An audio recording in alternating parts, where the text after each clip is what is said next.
What would happen if you only ate meat for 30 days? Well, there is this thing called a carnivore diet, and a lot of people are getting very interested in that because people are reporting health benefits. So they say that they've had weight loss plateaus that finally break through. They have gut issues that resolve, skin issues that resolve. Even severe things like rheumatoid arthritis, inflammatory joint pain, autoimmune diseases tend to improve. People also say that their mood improves, their anxiety and depression decreases. But then on the other hand, there are people who say meat, absolutely not. It causes inflammation, it's full of saturated fat, it will raise your triglycerides, it will move you closer to cardiovascular disease and cancer and type 2 diabetes. They're saying that everything is wrong with you is because you eat too much meat. And most regulatory agencies around the world, including the USDA, say that you should increase your fruits and vegetables, you should eat so many every day, but meat you should eat rarely, especially red meat. And the meat you should eat should be mostly chicken and fish and lean sources of meat. And of course they say to avoid saturated fat. So how can we have two camps that are so diametrically opposed? In this video we will try to clear up some of the confusion and we will answer some of these questions about meat. Is it harmful? In the people that have noticed benefits, why is it that it is helpful? Why are they getting these benefits? And if you're considering trying the carnivore diet, then we want to understand who are the people who might benefit. The next question is, if we find that we get these benefits and we get healthier than we have been, does that mean that this is optimal? Is this the best diet for everybody or even for you in the long term? And then of course, if we try this, how long might we want to try it? Is it a temporary thing or is it forever? The most common objection to the carnivore diet is that if you only eat one thing, you're too limited. You will develop deficiencies. You can't get all your nutrients from one thing. And when it comes to vitamins and minerals, we're always told that they come from fruits and vegetables. And while that is true, fruits and vegetables contain a lot of vitamins and minerals, that does not mean that meat doesn't have any. And meat actually has plenty if you eat enough. So we're not talking about eating a 4-ounce steak anymore. We're talking about eating all your calories from meat. And also, you're not going to overload on protein, because if you eat meat that has 15 to 20% fat, which is recommended, then you will get the vast majority of calories from fat. And if you eat 2 pounds of meat, it's about 1 kilo, or if you're a little bit bigger, you might eat 3 pounds, which is 1.5 kilos, then it turns out you get about 60% of your thiamine, which is a B vitamin. The other B vitamins you get between 150 to 920% of the RDA, which is recommended daily allowance. The potassium, which is a mineral, you get over 100%, you get 120% of the recommended daily allowance. Magnesium, you get 75%. Iron, you get 200. And vitamin C, you still get 30%. So we're often told that meat has no vitamin C. That's not true. Even regular steak has some vitamin C, and if you add in a little bit of organ meat like liver, then you quickly get up to 100% of the RDA, even for something like vitamin C. Now, if you're observant, you're going to notice that some of these numbers still don't get up to 100%. Like thiamine's only 60, magnesium's only 75.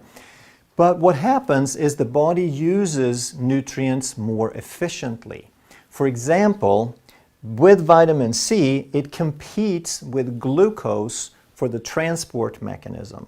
So the more glucose you eat, the less efficient your vitamin C is. When you cut back on carbs and glucose, then you can use your vitamin C more efficiently. And the same holds true for thiamine and magnesium, because people who go carnivore, they tend to not have deficiency. They don't get scurvy. They don't seem to have any low levels of these nutrients either. The other aspect of deficiency is that we don't actually know what the RDA is. The recommended daily allowance was developed, and they based that on synthetic isolates. They did not base that on nutrients from food. They didn't conduct experiments with people and food.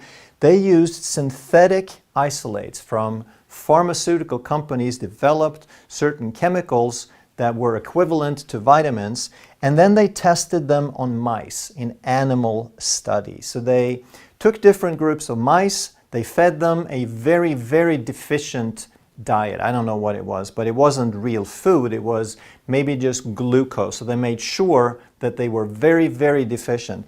Then one group, they added in some of these synthetic isolated vitamins, and they noticed what were the differences in the two groups. And the one that didn't get any vitamins, they got a bunch of deficiency diseases. Then they added back in synthetic isolates until those deficiencies went away. And they figured out this is how much you need to not get sick. And then they extrapolated those numbers to humans, and they figured out what the RDA is. So we're assuming that isolates work the same as food, and we're assuming that mice work the same as humans. We don't really know. But what turns out is that people on a carnivore diet tend to do really well, even when they measure the levels for these nutrients. And why would there be such a big difference between a whole food nutrient and a synthetic isolate? Well, the whole food has complexes. And think of that, the nutrients being complex, think of that as an old-fashioned clock. If we open up the back of an old clock when they were mechanical, when they had hundreds of little mechanical pieces, then they all work together. We have all these different springs and screws and levers and cogwheels. And when they're assembled correctly and we tighten the spring and we set the clock appropriately, now that clock can keep time. But the question is, which part is it that keeps the time? Which is the most important part that can tell us what time it is? And the question is obviously ridiculous, because a single piece doesn't do anything by itself. It's the pieces together. They work as a complex. They work together. And so it is with food as well. We can't pick one piece and say that this is the thing that does the work when they all depend on other pieces. So the RDA, I wouldn't say it's useless, but it's a very rough approximation. The truth is we don't really know what those numbers are. And finally, the proof is in the pudding, as they say. What does that mean? Well, if we're wondering if they get deficient, then let's just take a bunch of carnivores and see if they did get deficient. And we had tens of thousands or hundreds of thousands or maybe more carnivores who have performed this experiment on themselves, and they tend to get healthier, not sicker. They don't develop scurvy. They have very, very few symptoms. Actually, they mostly reverse the symptoms they had. And we want to keep in mind, these are people who have pretty much tried everything. In my experience, they don't go straight to the carnivore diet. They don't go straight from standard American with orange juice and bread and candy and soda and hamburgers to say, I'm going to go carnivore. There are lots of steps along the way, which we'll also talk about. So if these people who were not very healthy to start with, their bodies were not working very well, if they can manage on this diet, then maybe it's not so bad. And one more objection is fiber, because meat has no fiber by definition. And this is very controversial because traditionally we're of the opinion that fiber is necessary for bowel movement. Fiber traditionally is looked at as the only thing that provides volume to your stool, to your bowel movement. So without fiber, there would be nothing to move through, no bowel movement. But then on the other hand, now there is research that suggests based on studying a bunch of carnivores, that maybe zero fiber is better. That in some studies they say that they have the best bowel movement of anybody. So we have research that is very, very conflicting. In my experience, and I have a lot of carnivore people in my office, I find that some of them notice some problems with constipation. For the most part, it's temporary. And on the other hand, there are lots of people who are not carnivore who also have a lot of problems with constipation, but most of them do really well. Now let's talk about why it might help and who might it help. And in order to understand that, let's go over a little scenario. That most people are not going to change anything until they feel really bad. They need to be sick. They need to want to improve something before they change for most people. So if they're sick and sad, or sick because they eat the standard American diet, sad, then what is the first thing that they'll probably change? Most people are going to hear the mainstream advice first. So they hear eat more fruits and vegetables. So they try that. Maybe it helps, maybe it doesn't. Then someone says you got to cut out some of the junk food. You can't eat all that white bread and all that sugar and all that fried food. So they cut that out. Maybe they're better, maybe not. Next, someone says you're eating too many carbohydrates. You got to go low carb, high fat, or the ketogenic diet. And if that doesn't work, you need to eat fewer meals. You need to have longer fasting periods called intermittent fasting, which we talk a lot about on this channel. They try that. And by now, most people are going to feel a lot better. The vast majority of people will have resolved their problems. But what if you haven't? Now it's not just a matter of junk food and your basic metabolic issue. Now it's a little more detailed, and this is still pretty common. So now you might go keto paleo, that you cut most of the carbs out, but not just that, you also start cutting out all the dairy. You cut the cheese, the cream, the milk, you cut out even some of the vegetables that might irritate you. And if that helps, great. If not, now the next step would be an autoimmune diet. So now you start looking at the nitty-gritty. What are some of these plants? They might contain various compounds like lectin, and you cut those out. So these are people, they try many, many different things, and it's usually kind of a last resort to go carnivore. And if you think about this now, why would that work as the last resort? Because it is essentially the ultimate elimination diet.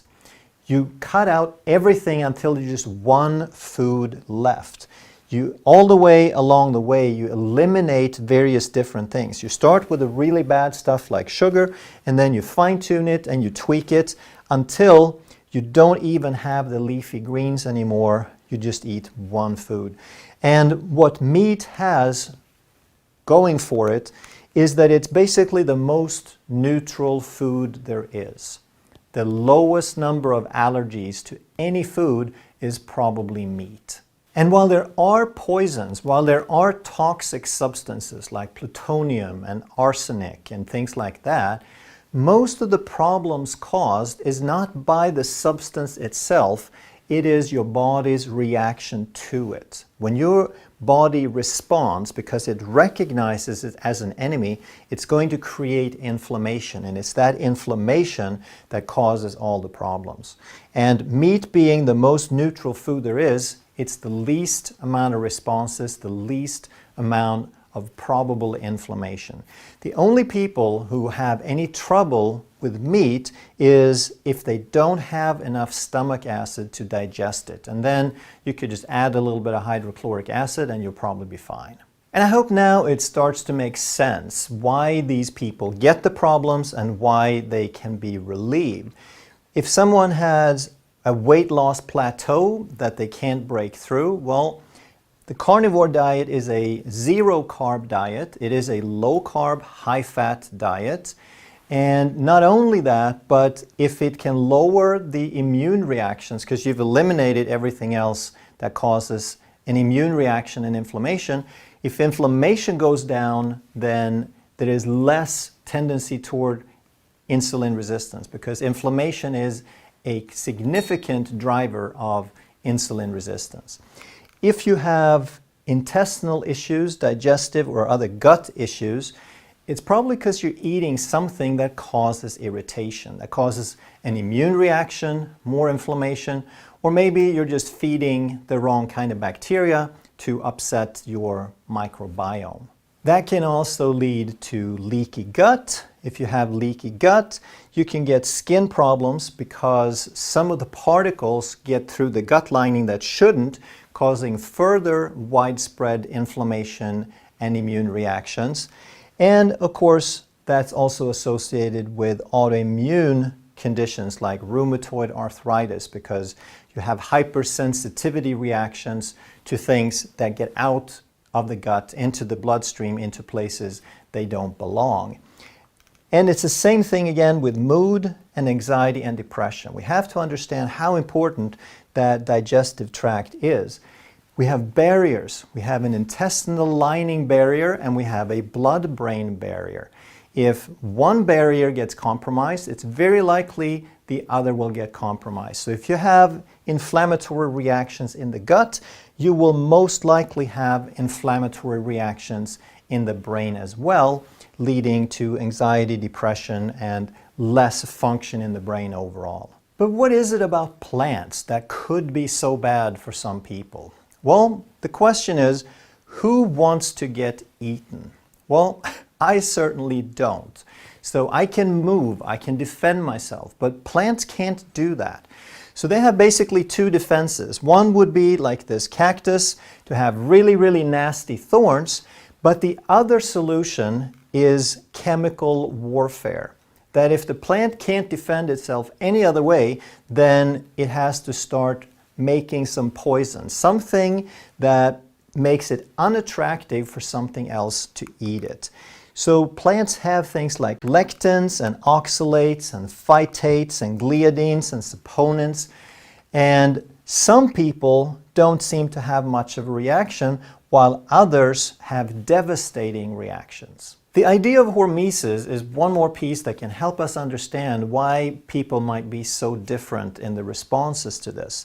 So the idea of hormesis is that if we get a really small dose of something that could be harmful, then that small dose, first of all, does no harm, but it could actually be beneficial. So that's kind of the idea behind homeopathics, for example. They give you a tiny, tiny dose of some toxin or something that could be harmful, but because it's so tiny, it just sort of provokes your body a little bit, and your body mounts a response that makes it stronger. And some argue that this is what happens with these plant compounds, that if we start off with a zero dose, then it's a zero response, but as we increase the dose, then we actually get a benefit up to a certain point where we get the maximum benefit. Now, if we increase the dose, we still have some benefit, but less benefit until we hit a threshold where there again is no benefit, no harm. But if we go even just a little bit above that, now this compound becomes toxic and we have a reaction. Now, how does that help us understand? Well, some people might have this kind of picture, but since humans are all different, another person might have this kind of picture. So for this person, this much of a toxin could be beneficial, whereas for this person, just a tiny little bit would be beneficial, and they could only tolerate about half the dose. And if that's the case, then surely there must be some people who get hypersensitive, and they can tolerate zero. As soon as they encounter any amount of that toxin or that chemical, they have a harmful reaction. But how do you know then if carnivore diet is for you? Well, if you have severe bloating, if you have frequent bloating, your stomach gets really upset, like this kitty here, he looks pretty bloated to me. Maybe someone gave him some grain or something else he's not supposed to eat. Cats are obligate carnivores. If that's you, then you might be a good candidate. Also, if you have SIBO, small intestine bacterial overgrowth, then you have bacteria growing in the small intestine where they don't belong. And if you stop feeding them what they like, which is carbohydrate and fiber, then they're going to have less to eat and most of them will go away. If you have irritable bowel syndrome, which doesn't point to any specific mechanism, it just says irritable bowel, it's very upset, you have alternating constipation, diarrhea, it's a mess, then that might be a good thing to try the carnivore. Or if you have, for example, leaky gut, inflammation, skin rashes, if you have autoimmune conditions like Hashimoto's thyroiditis, if you're hypothyroid, most of that is autoimmune. If you have rheumatoid arthritis or lupus, you have a lot of inflammation, a lot of reactions in your body. Or if you're just highly sensitive, if you seem to react to just about anything you put into your body, then what do you have to lose? Carnivore might be the thing that will sort of calm the fire and take care of this for you. So does that mean that all humans should eat nothing but meat for the rest of our lives? Well, humans have this tendency to go all or nothing. We divide ourselves up in groups, in political parties, and everything that the other party says is wrong. And then on the diet front, we have the vegan versus the carnivore that virtually become religions. They believe so strongly in what they're doing. And I think that's taking it a bit too far. So is carnivore optimal? That's the next question. We know that it can help a lot of people who haven't been helped before, but does that mean everyone should eat it? When we look at where humans have been all over the planet during our history, and when we look at the different sources of food that we've had, we've been hunter-gatherers, we've been farming, we've been fishing, and in all of those areas, humans have done really well. I think it's going too far to say that we should either be all vegan or all carnivore. Just like some vegans tend to be really healthy, at least for a while, and a lot of carnivores turn around disease, at least for a while. The jury is still out on what happens for the rest of your life, but I think there's a good chance that you can probably do it for the rest of your life. But even if you can, I don't think that it's necessarily the best thing forever. I think that there is something to be said for variety. I think your microflora tends to be more varied, and I believe that is a good thing if you eat a more varied food.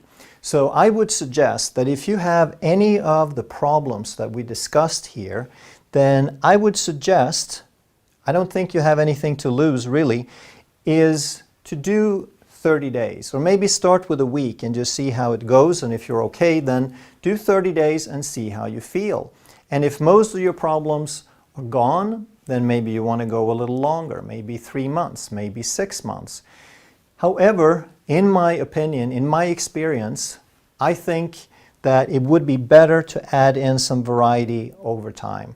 And I don't know this for sure. This is based on my knowledge and my clinical experience, that I think variety in the long run is a little bit more optimal. So then, if you're feeling a whole lot better, then try some very neutral plants, some things that you believe would be well tolerated.